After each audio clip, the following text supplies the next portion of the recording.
हाय everyone. BA program semester 6 का एक subject है हिस्ट्री, रेडियो एंड सिनेमा।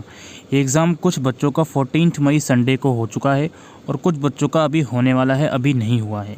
तो जो 14 मई को क्वेश्चन पेपर आया था, आज की इस वीडियो में हम उसी क्वेश्चन पेपर को डिस्कस करने वाले हैं। तो हिस्ट्री, रेडियो एंड सिनेमा के अंदर जो हिस्ट्री का इवैल्यूएशन हुआ इंडिया के अंदर, रेडियो का इवैल्यूएशन हुआ इंडिया के अंदर, उसकी क्या हिस्ट्री रही कॉलोनियल पीरियड के अंदर, प्रोग्रामिंग कैसे हुआ ऑल इंडिया रेडियो का, क्या प्रोपागेंडा था, क्विट इंडिया मूवमेंट और कांग्रेस रेडियो में आपस में क्या संबंध रहे। इसके अलावा जो आकाशवाणी और केसकर के बारे में आपको पढ़ना है, इसमें early years of Indian cinema के शुरुआती सालों के बारे में आपको पढ़ना है। इसमें women's enter film, studio era, colonial censorship and patriotic creativity.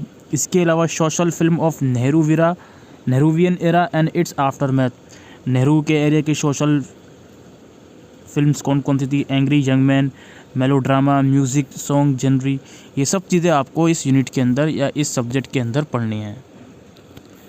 थोड़ा क्वेश्चंस की तरफ हम नज़र डाल लेते हैं किस टाइप के क्वेश्चंस आए थे। टोटल 8 क्वेश्चंस होते हैं इसमें, जिसमें से आपको 4 या 5 मैक्सिमम करने होते हैं। तो पहला क्वेश्चन ये है, discuss in detail the beginning and expansion of radio broadcasting in India from 1920 to 47। 1920 के दशक से 1947 तक भारत में रेडियो प्रसारण की शुरुआत और विस्तार से चर्चा करें। यानी कि जो रेडियो ब्रॉडकास्ट होना शुरू हुआ था भारत के अंदर, वो कैसे शुरू हुआ था और उसका एक्सपेंशन कैसे हुआ 1920 से 47 तक, वो आपको बताना है। इसके बाद है, how did Congress radio begin in 1942।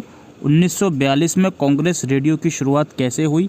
Highlights its contribution disseminating feelings of patriotism in the people during the quit India movement. Bharat छोड़ो आंदोलन के दौरान लोगों में देशभक्ति की भावना फैलाने में इसके योगदान पर प्रकाश डालिए।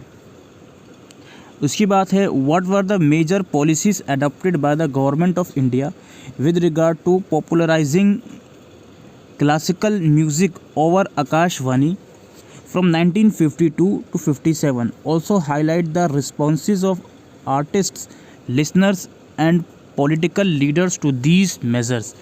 1992 से 57 तक आकाशवाणी पर शास्त्रीय संगीत को लोकप्रिय बनाने के संबंध में भारत सरकार द्वारा अपनाई गई प्रमुख नीतियाँ क्या थीं।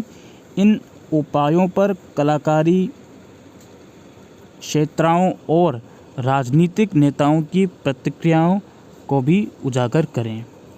इसके बाद है, write an essay on the journey of the evolution of Indian cinema up to 1947। 1947 तक भारतीय सिनेमा के विकास की यात्रा पर एक निबंध लिखिए। याद रखिए, यहाँ पे सिनेमा का आप क्वेश्चन आ रहा है, रेडियो का नहीं। How did Indian cinema engage with social and ideological issues of its time, especially in the 3 decades after independence? स्वतंत्रता के बाद के 3 दशकों में भारतीय सिनेमा अपने समय के सामाजिक और वैचारिक मुद्दों से कैसे जुड़ा। उसकी बात है, What were the challenges for women with regard to acting in the initial era of Indian cinema? Highlight the contribution of some of the actresses during silent and early talkie era. भारतीय cinema के शुरुआती दौर में अभिनय को लेकर महिलाओं के लिए क्या चुनौतियाँ थीं। मुख्य और शुरुआती बोलती युग के दौरान कुछ अभिनेत्रियों के योगदान पर प्रकाश डालिए। सेकंड लास्ट क्वेश्चन है, do you agree with the view that Hindi film songs have significantly strengthen patriarchal values. क्या आप इस विचार से सहमत हैं कि हिंदी फिल्मी गीतों ने पितृसत्तात्मक मूल्यों की महत्वपूर्ण रूप से मजबूत किया है। उसके बाद 8th क्वेश्चन है, आपको शॉर्ट नोट लिखना है किन्हीं 2 पर। Hindi cinema and the question of caste. Hindi cinema और जाति का सवाल, नौशाद और सत्यजीत रॉय और लता मंगेशकर, इन चारों में से किन्हीं 2 पर शॉर्ट नोट लिखना है। हम सिलेबस पर एक बार फिर से वापसी चलते हैं। तो यहाँ पर आप लोग देख सकते हो, यूनिट 1 से लगभग 2 फुल फ्लेज क्वेश्चंस आपके बने हैं कि एक्सपेंशन या ब्रॉडकास्टिंग कैसे हुआ है रेडियो का, या फिर कांग्रेस रेडियो ने कैसे इम्पैक्ट डाला क्विट इंडिया मूवमेंट को, इसके अलावा यूनिट 2 से भी आपका क्वेश्चन बन रहा है कि आकाशवाणी के ऊपर जो पॉपुलर उसको बनाने के लिए क्या क्या पॉलिसीज़ वगैरह थी। एक बार हम पढ़ लेते हैं क्वेश्चन दोबारा से। क्वेश्चन नंबर 3 की मैं बात कर रहा था। What were the major policies adopted with regard to popularizing classical music over Akashvani. Also highlight the response of artists, listeners and political leaders of that time. तो यूनिट 2 में से भी एक क्वेश्चन आया हुआ है। यूनिट 3 में से काफ़ी क्वेश्चंस आए हैं। एक तो वुमेंस और फिल्म का क्वेश्चन आया हुआ है ज़रूर से। सोशल और हिस्टोरिकल वगैरह वाला क्वेश्चन आया हुआ है। इंडियन सिनेमा का कैसे अर्ली टाइम में ग्रोथ हुई उसका क्वेश्चन आया हुआ है। तो यूनिट 3 में से भी काफ़ी क्वेश्चंस बने हैं। यूनिट 1 और unit 3 are the most important units.